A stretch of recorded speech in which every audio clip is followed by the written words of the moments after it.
संस्कारों का असर। एक गांव में संध्या का समय था।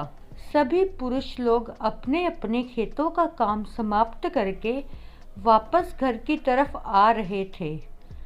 सभी पंछी अपने अपने घोंसले में जा रहे थे। तभी गांव की 4 औरतें गांव के बाहर तालाब से पानी भरने आई और अपना अपना मटका भरकर बतियाने बैठ गई। पहली औरत बोली, अरे भगवान मेरे जैसा पुत्र सबको दे।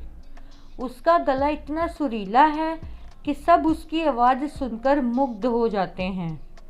इस पर दूसरी औरत बोली, बहनों मेरा पुत्र तो इतना ताकतवर बलवान है कि सब उससे डरते हैं और कहते हैं कि ये तो आगे चलकर नामी पहलवान बनेगा। तीसरी औरत भी कहाँ चुप रहने वाली थी।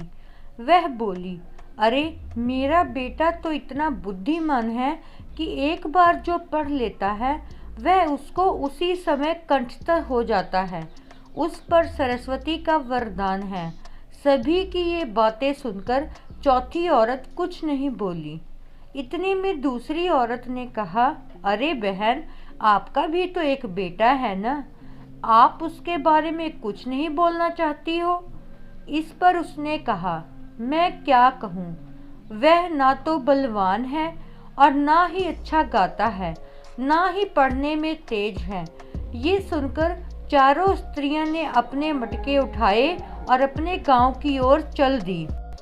तभी कानों में उनके कुछ सुरीला सा स्वर सुनाई दिया। पहली स्त्री ने कहा, देखा मेरा पुत्र आ रहा है, वह कितना सुरीला गाना गा रहा है।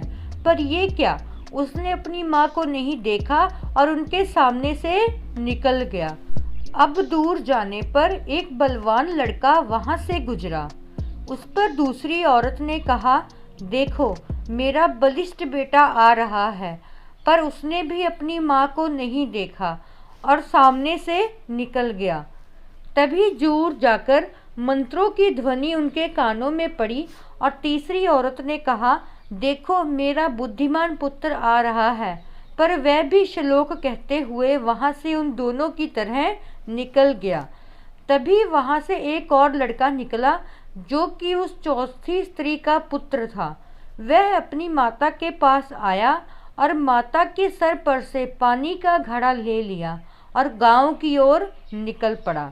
ये देखकर तीनों स्त्रियां चकित रह गईं, मानो उनको सांप सूंघ गया हो। वह तीनों उसको आश्चर्य से देखने लगी। तभी वहां पर बैठी एक वृद्ध महिला ने कहा, देखो इसको कहते हैं सच्चा हीरा, ये है संस्कारों का असर। तो दोस्तों अगर ये स्टोरी आपको पसंद आई है तो प्लीज़ चैनल को सब्सक्राइब ज़रूर कर दीजिएगा। Thank you.